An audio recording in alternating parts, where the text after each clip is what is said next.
Welcome to God of Recap. In this video, we will explain Law-Abiding Citizen.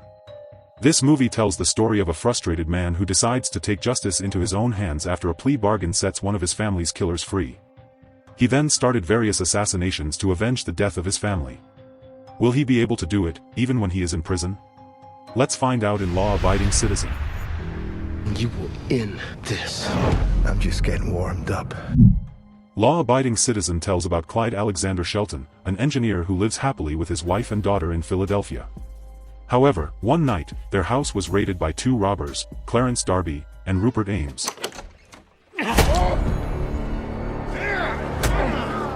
In truth, Ames only intended to rob the Shelton family's valuables and run away. However, Darby had other plans. After they hit Clyde with a baseball bat, Darby tied Clyde's hands and stabbed him in the stomach. The cruelty did not stop there. He also forces Clyde to see how his wife and child were killed. Clyde himself could do nothing to save his family. In the end, the pain from the stab in the stomach knocked Clyde down. The robbery apparently did not go smoothly. A few days later, Darby and Ames were arrested. Prior to the Ames and Darby trial, Clyde met with a lawyer, Nicholas Rice, nicknamed Nick. He handed over the notes he had made regarding the robberies and murders committed by Ames and Darby. Clyde of course wanted Ames and Darby to be punished severely for the crimes they had committed. Unfortunately, Nick's explanation of the case undermines Clyde's hopes. Nick explains that the evidence they have is insufficient to prosecute Darby and Ames. Moreover, Darby has hired a lawyer who can strengthen his defense. On the other hand, even if Clyde insisted on continuing to sue Darby and Ames, the result would be futile. Clyde would lose a lot of money and time over the course of a year, while Darby and Ames might end up being acquitted in the end. Nick then explained that he had made an agreement with Darby and his lawyer. Ames will be charged with robbery and murder. So Ames will face a heavier sentence, while Darby will be charged with murder with a maximum sentence of 5 years. The explanation infuriated Clyde. He insisted he witnessed firsthand what Darby and Ames had done to his family, and he saw their faces clearly. Even so, Nick remains adamant that Clyde's testimony is insufficient without evidence. Finally, Nick said that this is how justice works. The disappointment that Clyde felt was growing when the trial was held. As expected, the judge said that there was not enough evidence to incriminate Ames and Darby's sentences. Even so, Ames was decided to be sentenced to 10 years in prison, before finally being sentenced to death. On the other hand, Darby was only sentenced to 5 years in prison. Clyde was furious at the verdict. He felt betrayed, not only by the justice system, but also by Nick. Moreover, after the trial was over and Nick was giving information to the media, Darby approached him to thank him. They shook hands, and Darby said they couldn't fight fate in the end. Nick, who was confused by Darby's words, didn't realize that Clyde was watching from afar. 10 years later, Ames is preparing to undergo the execution of the death penalty, which will be carried out by lethal injection. The execution process was also witnessed by Nick along with officers and court officials. The syringe was prepared, and Ames was already lying on the ground, ready to receive the end of his sentence. However, the process of executing Ames, which should be painless, actually works the other way around. Ames was seen in so much pain after the injection that he died in a horrific state.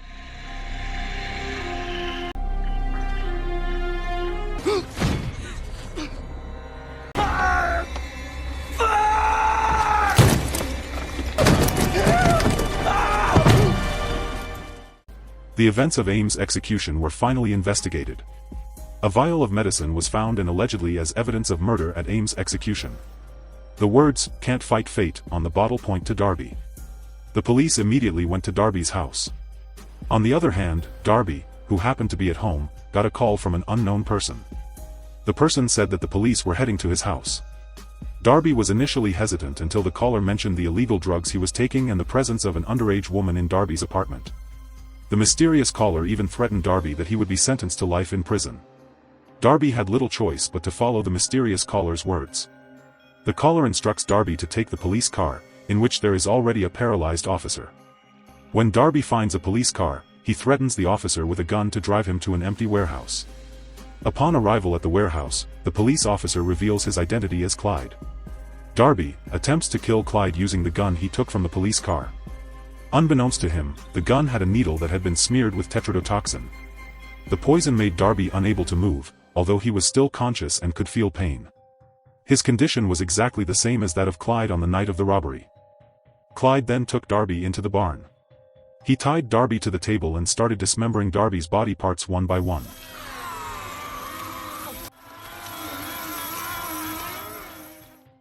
The whole process was recorded by Clyde.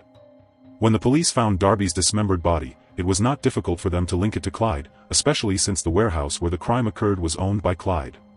The police then went to Clyde at his home, where he turned himself in without a fight. During the search, the police also found that for the past 10 years, Clyde had studied the law in depth. In prison, Clyde asks Nick for a new mattress. The request would be exchanged for an honest confession from Clyde. Nick initially refuses the request, until he discovers that Clyde is terrorizing his family with a video of him torturing and killing Darby. Having no choice, Nick gives a new mattress to Clyde. The mattress of course brought the envy of the other inmates, especially from Clyde's cellmate. However, even after his request was fulfilled, Clyde still did not give an honest confession in court. Clyde, who refused to use the services of a lawyer, defended himself before a judge. He said that the court did not have full evidence to convict him of murder. The judge also agreed with Clyde's defense and intended to sentence him to acquittal. However, hearing the verdict from the judge, Clyde applauded and insulted the court. He said this is why the law cannot be enforced. Although initially supposed to be acquitted, Clyde in the end remained imprisoned for insulting the court and judge. After that, Clyde again meets with Nick to make a deal. This time he asked for lunch with a delicious steak menu and an iPod to listen to music. The request this time will be exchanged for the location of Darby's attorney. Nick again refused. Although he finally changed his mind after learning that Darby's lawyer had been missing for 3 days. Once again, Nick is forced to comply with Clyde's request. Clyde had his lunch delivered at exactly 1 p.m. However, due to the security system in the prison, Clyde's lunch was 8 minutes late.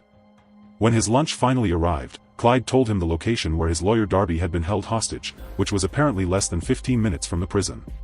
Unfortunately, as soon as Nick and the police officers arrived at the location, the lawyer was found dead. The lawyer is locked in a bunker with oxygen supplies that will run out at exactly 1 p.m. and 15 minutes.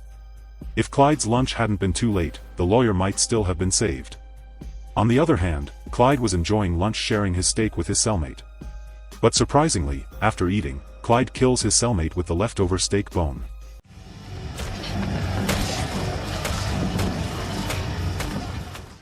Clyde was eventually thrown into solitary confinement.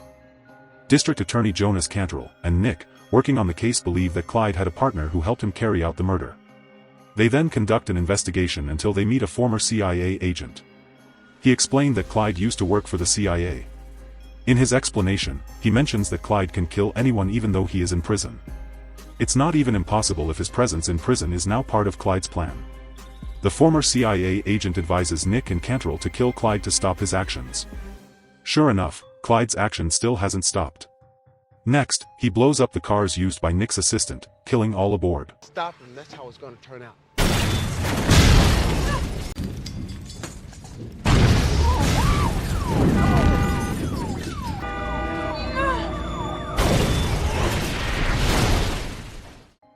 Nick was furious now. He goes to Clyde in his cell and beats him up, before asking him to stop his murderous attacks. 6 fucking innocent people. Is that how you want to play us? Huh? Nick then hands him a beaded bracelet that Clyde's daughter had made, saying that his wife and son wouldn't want to see him become a murderer. However, Clyde denied Nick. After all, Clyde's wife and children couldn't feel anything anymore because they were already dead. After the funeral of a colleague and assistant who was killed in a car bomb, Cantrell is attacked with a machine gun until a bomb falls on Cantrell's car and kills him.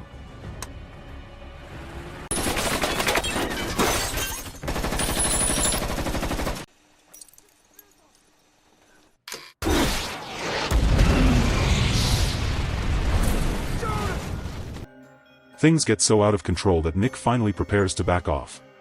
He chose to retire.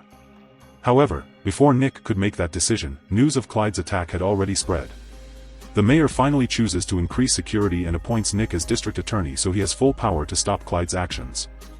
The investigation continues, mainly because the police and Nick believe that Clyde had someone's help to carry out the attack while he was incarcerated.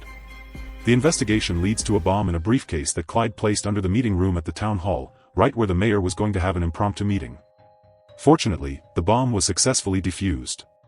A series of evidence also shows that Clyde apparently has a workshop not far from the prison.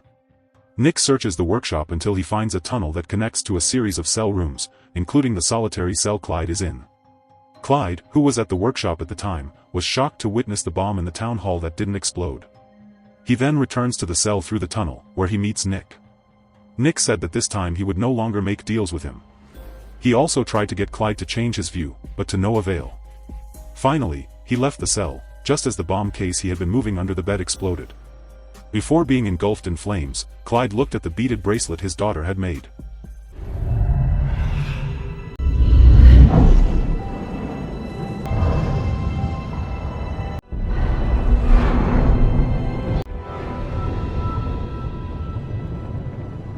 The film closes with Nick attending the stage of his daughter's musical, which he has not been able to watch for a long time. The film ends. Law-abiding citizen not only shows how intelligent and clever Clyde is in designing murder-for-kill scenarios, even though he is not at the location. This film also shows the justice system, which is not in favor of justice.